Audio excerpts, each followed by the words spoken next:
This episode promotes the safe and proper use of resin-bonded grinding and combo wheels. Before viewing this video, watch episode 1, where we introduce the spot concept and discuss a safe work environment, personal protective equipment, and the proper care and inspection of abrasives and wire brushes. Bonded grinding and combo wheels are an essential part of metal fabrication. When misused, they can be dangerous to the operator, co-workers, and equipment. Therefore, it is critical to select the correct wheel and use it properly for the job at hand. Always follow the manufacturer's recommendations and local safety requirements when using these products. When using grinding and combo wheels, always keep spot in mind for safe and proper product operation, speed and size, pressure, orientation, and time. Speed and size. Be sure that the max RPM of the product is rated higher than the RPM rating of the power tool. The guard is a critical piece of safety equipment and should always be used. A grinding guard is appropriate for depressed center grinding and combo wheels. A cutting guard should be used on all power tools with snagging wheels. Be sure both the diameter and configuration of the product are suitable for the power tool in use. Never use an abrasive wheel that is too large for the tool in use. Pressure. When beginning to grind, start with a pulling motion. This will help break the wheel in, increase control, and reduce the chance of gouging the work surface. While in use, let the weight of the power tool do the work.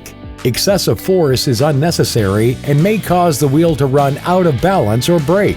Never dress a wheel by chipping the outer edge, as this can cause it to throw dangerous chunks or shatter. Do not add coolants or other liquids to help dissipate heat. Bonded grinding wheels are designed for dry use only. Orientation. Grinding wheels are designed for material removal. Grind with the bottom side of the wheel only. Avoid using the top side, as it is less effective and can degrade the wheel's structural integrity. Because the surface of a Type 27 grinding wheel is flat, the ideal angle of use ranges between 25 and 35 degrees. In specific applications such as pipe facing, grinding flat is acceptable. However, only running them flat can thin out the wheel and cause it to throw debris, creating a dangerous situation. If grinding at a low working angle is necessary, use a Type 28 wheel. They have a saucer shape that is ideal for grinding between 0 and 15 degrees. Do not use a grinding wheel to cut. Combination and notching wheels offer versatility for grinding applications.